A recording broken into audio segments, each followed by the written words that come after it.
Cairo, Seattle. It's time to get schooled with a professor, John Clayton. Welcome to Schooled with the Professor, and today's topic is officiating. I'm going to be pleased to be joined by Mike Pereira, who has a book coming out, and of course one that really gets you into what's going on with officiating. Because, I don't think in all the years of covering, more than 4 decades of covering, I've seen a time where there's not just as much scrutiny, but as much work on the part of the officials. And of course, it's a more complicated game than it was. You go back into the 1970s, back when I covered the Pittsburgh Steelers. It was all just running the football. You didn't have nickel defenses. You didn't have all these different situation substitution. Basically, you had a group of officials out there that kind of watched a more simply played game. Now the game is so much more complex, and with the rules that have been added through the years, that rule book is so complex. To a point where, they've now reached the idea that they've got to start fixing it because there's just way too many things that are, just so unbelievably hard for officials to go. And it's like the rule book is so complicated. But we're going to go one by one and start getting into some of the things that officials have to worry about. For example, concussions. We saw with Cam Newton, just how difficult it can be. And that's why I think you have to take some sympathy for the officials, because there's so many more things for them to judge. And so there was at least 4 hits by Denver Bronco defenders, helmet hits on Cam Newton. And so one of the things that officials, along with trying to officiate the game, have to do is watch for the safety of the players and try to guard against that. And so what they have to see, if they can put intent on those hits, and if they should get to the point where it gets so bad, you start ejecting players, which they do have the ability to do. And when do you throw the flag and when do you don't throw the flag? And so here is one where technically, according to the NFL, and even though it didn't look that way, the proper procedures were handled. And again, this is where complication is. Here you have an independent doctor looking at this thing. You have an eye in the sky in the press box, looking at it to see if there's a concussion. And then you have the officials on the field, and you have the trainer for the team. And so here's Cam Newton just getting bounced around, and you see the hit, you watch it on television, and it looks bad. He's moving around as if he's in agony and different type of things. And of course, what we didn't see, and we find out later, there was enough consultation between the trainer and the independent doctor that it's like, okay, they didn't think it was a concussion, so the game didn't stop. They didn't go out and pull him out of the game, which they now have the ability to do, but this now falls on the official. Then you have other things going on. Technology is becoming such a big part of what's going on with officiating, because now there's more communication coming from New York through the headsets, and there's communication that's allowed, between all the officials on the field. So that's why, for example, you'll see an Ed Hockley come out and stop the game for a second and say, put 15 seconds back in the clock, because back in New York, they can keep track of that. But that also has to be a distraction. You can see the problems that are there as far as just, the TV camera angles are so good with HD TV that they see more, you as a fan might see a better shot of what's going on. You got the complications of what's happening with the catch rule. Now, I think that they've cleaned it up a little bit now where it makes a little bit more sense, in the sense that what they did is, you catch, plant your feet, and then make sure that you complete the catch and try to, hold the ball, and they at least eliminated that thing that they said last year where it's like, okay, try to act as if you were a runner. And what they told officials to do, if you think and you see the ball come out, just call it incomplete, because with a replay, they can fix it up one way or another. So they tried to make it a little more simpler, but still the complexity for 4 years of that, going back to when Calvin Johnson was in the back of the end zone early in the season a few years ago, looks like he had a touchdown catch, but yet he didn't complete the catch, and so they called it off. You saw in the playoffs last year, the Dez Bryant thing, where it looked like he had a big catch, but because the ball came out right at the end, they called it an incomplete pass. But a lot of people thought, hey, you look at it, it looks like it's a catch. It's not a catch. So those things are going. And then what's going to happen now in the future is there's going to be 8 officials on the field. So now the worry of that is that if it's going to cause more plays to be called penalties because that's something the league doesn't necessarily want. But if you have an extra official there, an extra set of eyes, there may be the chance that there are going to be more officials. That's the balancing act that you have to try to do in the National Football League, and particularly if you're Dean Blandino, the head of officials. I mean, what he's got to try to make sure is that you get enough instruction to the guys that when they're making the calls, they don't overdo it, but there's more consistency. That's one thing that I do chart. I actually chart, what officiating crews call more plays, call more, because again, if you get a game where you have more holding calls, there's usually going to be a lower scoring type of game. If you're just kind of letting them go play, then you'll open and see that, maybe, just maybe, there's going to be a higher scoring game.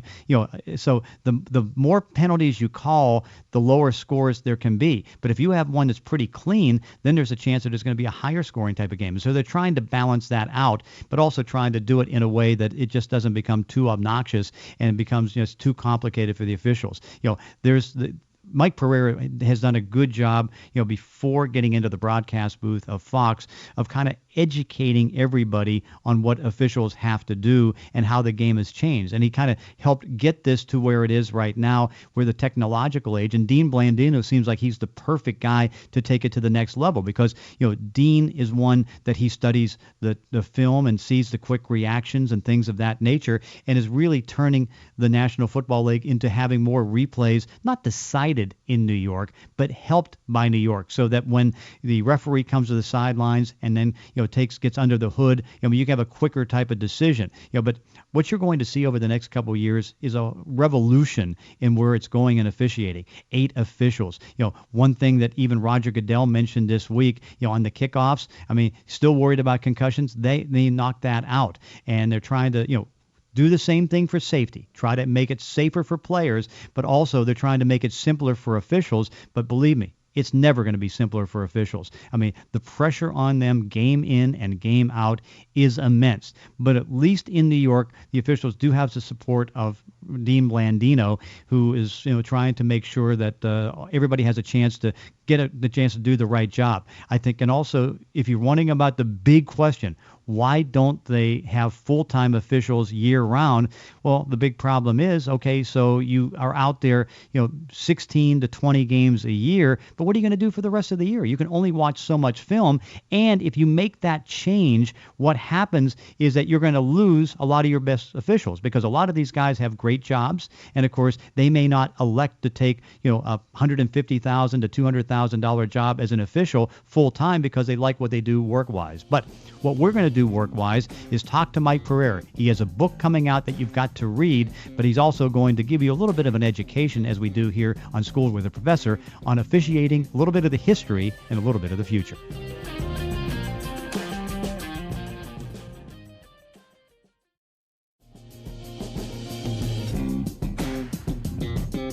We are pleased to be joined by Mike Pereira, who not only is able to do the best job of analyzing the play calls and what's going on the field for officials, the former head of the NFL officials, but also now has a book upon further review. And so, Mike, what got you into doing the book? Because I know it took time away from you having to watch tape, golf, go fishing, all those fun things that you like to do. It did take it. It even took one vacation away. I can't figure it out. People had asked me, and I say people, my agent, which I kind of find it bizarre that I would even need an agent, but my agent had talked to me about writing a book for really 4 years, and I said I didn't want to write a book. I said it seems so all-encompassing to me to think about having to sit down and write something that might be 300 pages long, and plus, I said, what kind of book, who wants to read a book by me? I'm not going to throw people under the bus. I mean, if I threw everybody under the bus that I knew was worthy of getting thrown under the bus, it would be a short story in Reader's Digest. I mean, I wouldn't have that much to write about. But so I just refused. And then about a year and a half ago, I think it was, all of a sudden I get a big fat envelope at home, a delivery, and I can tell it's a book, and so I open it up, and it's Bill Polian's book that he wrote. So I read the first 2 chapters, and all of a sudden, for some insane reason, I said, well, geez, if Bill Polian can do this, I can do this too. And so I called my agent and I said, "Okay, I'm ready. I'm ready to write." And thus began what really was almost a year-long trek into writing a book about myself and the game and officiating, and really it was quite a project. Well, so now the question is, in the 324 pages that you wrote, is that longer than the officials' book that they have to go in the rule book for the National Football League? Yeah, yes, it is. It is longer. However, the writing, the font is much bigger in my book. So if you go compare the number of words in the rule book versus the words in my book, I think the rule book's going to win by about 50-1, as a matter of fact. I wanted to get to at least 300 pages, so I kept telling the publishers, make the print a little bit bigger. But I'd like to think my book is not quite as complicated. No, I think I'm sure it actually is fantastic as far as the read of it. So now, in many ways, I mean, it's fitting that now you analyze what's going on the field with the officiating for Fox. But in many ways, your term as the supervisor officials in the league really kind of took officiating into the TV era, which of course now is sometimes good and bad for officials because the view the fans have is better than some of the officials. But take me through what got you off the field as an official, into the league office, and then eventually get to the point where you're now running officiating. Yeah, it was interesting because when I made the decision, or when actually the NFL made the decision to bring me onto the field as a side judge, I had been working in the Western Athletic Conference as a referee in that league. And so when I went to the NFL, the commissioner, Carl Benson, reached out to me and said, when I retired basically from the WAC, and said, how about becoming our supervisor? And so for the years 96 and 97, I was on the field in the NFL and then ran the officiating program of the Western Athletic Conference. And in 97, the league went about a project to analyze the officiating department in New York and to get input from a giant cross-section of people as to what they thought about the officiating in the NFL, what they thought about the administrative side of officiating, what the clubs thought about officiating, and I was one of those that they interviewed. It was not under the pretense of an application or for a future job or an interview for a future job. It was just to get information. And lo and behold, I think when they interviewed me and they looked at what I had been doing in the Western Athletic Conference and running that program and working, with the officials, with the coaches, with the athletic directors, with the media, I guess they looked at my set of qualifications and thought, ultimately they were going to add a couple of supervisors, and then they thought with my background in the administrative side that I would be a legit candidate. And so after going through, the first set of interviews with the headhunter group, and then going to New York and meeting with Paul Tagliabue and Roger Goodell and Joe Brown and Neil Austrian, amongst others, I think it was a one-day stint of about 7 interviews. They offered me a position to come into the league office as a supervisor, and they really did it after my first year on the field. And I didn't know whether to be flattered by it or maybe even to be insulted by it, because were they saying, we better get this guy off the field because he's not very good as an official, so maybe we better get him a job in the office. But they offered me the position, and I turned it down because they wanted me in New York in just a couple of months, and I had obligations at home. Matter of fact, I had just gotten married, and so I turned it down, and then they came back to me and said, how about if you wait a year, we wait a year for you and give you one more year on the field and a year to tie up your stuff at home, and which I then thought was the ultimate compliment. And so I took the position in the league office, became a supervisor under Jerry Seaman, and Jerry worked for 3 more years as the director, and then after he retired, then I got put into the position along with Larry Upson as co-directors, and then eventually took it over and became the VP of officiating. And it was a huge decision, John, quite frankly, for me, who had officiated for basically 26 years and finally reached the level of the NFL. Did I want to give up the field, and get off the field to go into the office? And ultimately I decided that, yeah, I did want to go in the office, because the taste of the administrative side of officiating that I got in the WAC really kind of resonated with me. I mean, I really enjoyed teaching, and I really enjoyed educating others outside of officiating, and that included the coaches and the media and the ADs. And so I really liked the administrative side, which ultimately swayed my decision to move to New York and work for the league. How big of a task was it during that tenure to run that? Because, I mean, one, you have to supervise a lot of people that you don't get to see. Secondly, you also have every Monday, every coach in the league calling and complaining about something. It was huge.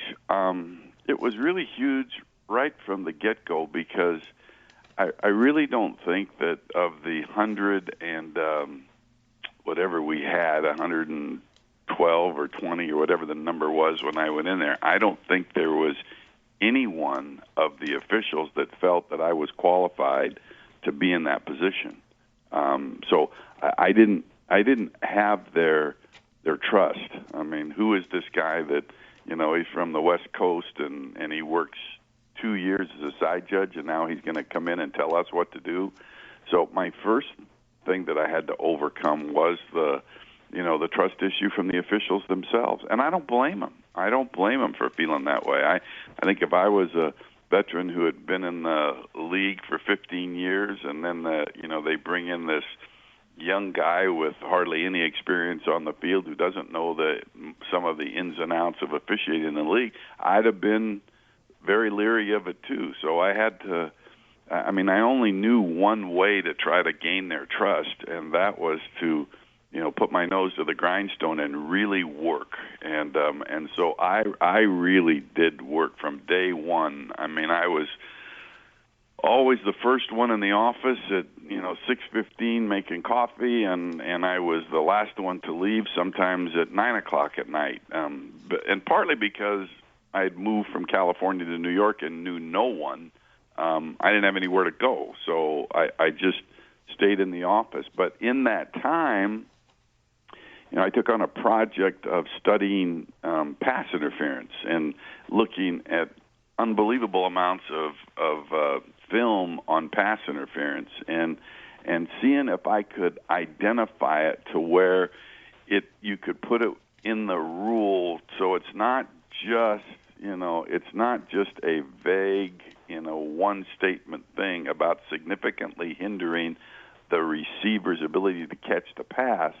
It was to try to put it into categories as to say what categories do significantly hinder a receiver's ability to catch the pass. So I studied, and I found arm bars, and I found contact through the back. I found hook and turns. I found contact not playing the ball. I got it really to just 6 categories that really described 90% of the pass interferences, at least 90%. And so we start teaching it that way, and the officials liked it, the coaches liked it. It made sense to everybody. So I began to earn their respect that way, along with really delving in the rules so that nobody could outsmart me when it came to the rule book. And I eventually did earn their trust. And once I got their trust and their backing, it made that part of it a little bit easier. But I also had to overcome the trust of the coaches, because, again, they didn't know me at all, except for maybe a couple. And so here comes this brash new character, and, they certainly had their suspicions too, but the one thing that I committed to do when I got there was to communicate with them at all times, to answer every one of their phone calls, no matter how upset they might be, and also to be 100% honest with them. If they called to complain about a call that was made and I thought it should have been made, then I would be right up front and admit that we had made the mistake. And so they knew that they would get an honest assessment from me, and they also knew that they had open communication with me. And, communication used to come in on Tuesdays, and then as I communicated with them more, it was Mondays, and then as I even got more communicated, it turned into Sunday nights they would call me. But, it's a real challenge. You have to learn certain things when you're in that job, dealing with high-profile people, and I'm talking coaches and general managers, that type of high-profile people. You have to learn one really important trait, and that is the ability to listen. If you argue, you lose.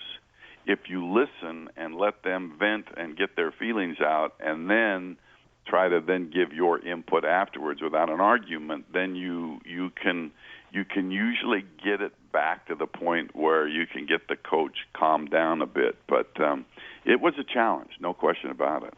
Finally, because this looks like there's going to be so much change in officiating over the next couple of years, particularly with what might happen as far as some of the competitive things, expansion maybe to 8 officials. Describe where officiating is now in relationship to the National Football League.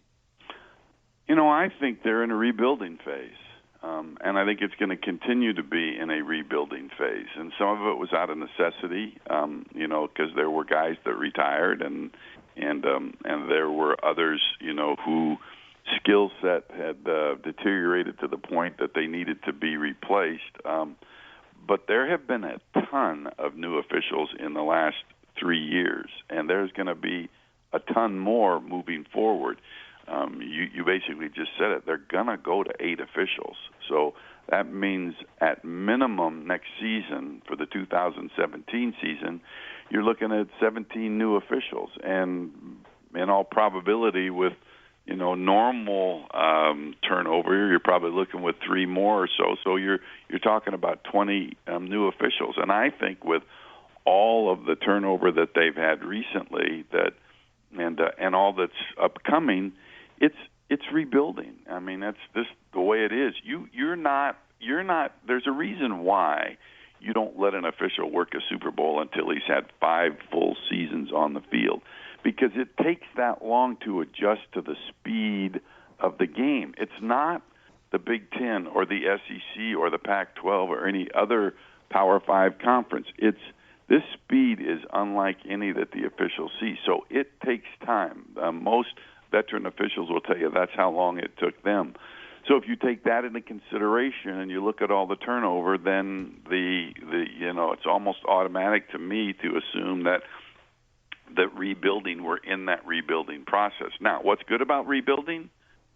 Down the road, you're going to be a lot better, and as these officials get more experience. So I think the future is bright. I'm a huge fan of Dean Blandino, their leader.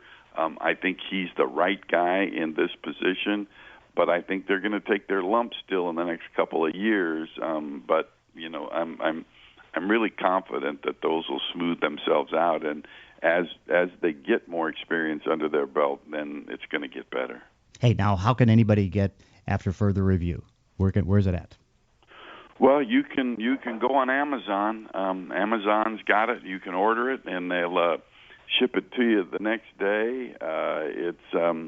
That's probably the best way to go at it. Barnes and Nobles, most all of them have it now, and I got a picture from someone who showed it to me on the display rack that it was there, and I think really I set out to write about the book to try to educate people, and I hope they smile when they read it occasionally, and when they finally put it down, I hope they say, at least to some portion of it, whether it's what the officials can or can't do or what they make or whatever, I hope they put it down and say, I learned something. And if they say that, then I feel like I will have accomplished what I set out to accomplish. Well, Mike Pereira, you've educated us with this interview, as you always do. Thank you so much, and best of luck. You got it, John.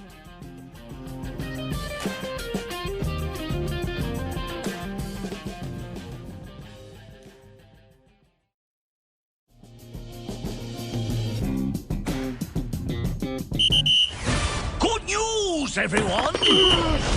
It's time to ask the professor. Time and space are ripping apart at the seams. Welcome back to Schooled with the Professor. Remember, each week you get a chance to ask me any question you have relating to the podcast. Just get on Twitter and use the hashtag ClaytonSchooled. This week, we're talking NFL officiating, and the question of the week comes from Salgal24, who wants to know how much we'll see the rules over the game change over the next 10 years and whether specific serious injuries will have a major impact. And the answer is a lot and yes. A lot means that you're going to see a lot of change. I mean, you're going to see, the 8 officials that will be on the field. I think you're going to see more coming out of the New York office as far as what they can see and help the officials overall. You're going to see a technological boost that should make it not necessarily easier for officials, but better. I mean, are you going to have a perfect game? No. You have humans making decisions, and of course, their vision is only limited to what they can do, running around with 22 big bodies on the field and screened out of certain shots and not able to see everything. But I think that the key now is to use the technology that's there and use the pictures to try to get things right. I think that over the course of the next 10 years, and I hope this is the case, that what they do is that they clean up the rule book. I mean, it's just too complex, too many rules. I think, and that's what happens a lot of times. I mean, you see a play happen, and of course, it turns out to be wrong, and the first thing you do is you make a rule change. Well, when you make a rule change, I mean, you're adding more language in there that just confuses things. And they went through that period, particularly looking at the catch and how many different variations of things that they had. So that's what you're going to see there. And I think that you're also on the safety part of it. There's a lot of things that need to be done. First, they need to continue to look at the type of things that you have for protection. Whether it's going to be what they do with the helmets, what they do with the padding and that, trying to make sure that it's safe as possible, and then also continue to get players into the right mood for how to hit. And I think it's still a change, and we're kind of in that middle stage of that change where everybody knows about you can't hit high, you can't hit around the knees. I mean, you have a certain area you can go, and players are much better at doing that, but it's up to the officials to enforce it. I think you can also see that officials are going to be, more forceful in trying to, look at certain plays that are safety. Like, for example, you go back a few years ago, you're talking about that horse collar tackle. Remember when Terrell Owens was pulled down from behind right at around the shoulder pads and then pulled back, and he ends up, getting a broken leg. And so, they've now taken it to the point now where it's not just around that top area of the neck, it's even to the nameplate, and you're going to see a continuation of that. I mean, it used to be that you could, do some not necessarily chop blocking, but you can do some, double team type stuff that you go to. But they've eliminated that, particularly on. It used to be you couldn't do it on passing plays. Now all running plays, and so they're going through one by one and trying to find the right ways to make it a little bit safer. I unfortunately do think that you're probably, no matter what things the officials do and what things the players and coaches try to do, you're probably seeing, the beginning of the end of the kickoff return. I think that's a mistake, but that's something that, from the safety standpoint is probably a couple years away, maybe a year away from going out the door because, again, too many concussions happen. I know on one kickoff, the Giants lost a player, a linebacker, J.T. Thomas, but that was a knee injury, kind of running down and blew out his ACL, a non-contact play, but you're thinking, okay, so you lose, a $2 million linebacker, is it better not to have the kickoff or have the kickoff? It's unfortunate they lose him, and you're going to have more guys getting concussions. So there's going to be a lot of change, but a lot of it goes down to using the technology, using the TV vision, using the ability to get quick angles and stuff like that. I think also where Bill Belichick has been trying to push him is to put more cameras in certain positions where they can try to, get more angles. I mean, where, maybe you even even get it to the point where there's like a little bit of a laser beam across the line at the goal line so that you can make sure that you cross it or you didn't cross it. All those things seem to be looking ahead, but in the next 10 years, there's going to be a lot of change. What you hope, it comes out a better game and a safer game. That's it for this week's edition of Schooled. You can follow me on Twitter at ClaytonESPN and send me your NFL questions with hashtag ClaytonSchooled for a chance to get your questions on the air and on the podcast. If you have a minute, please let's have a review on iTunes. Thanks for listening. Class dismissed.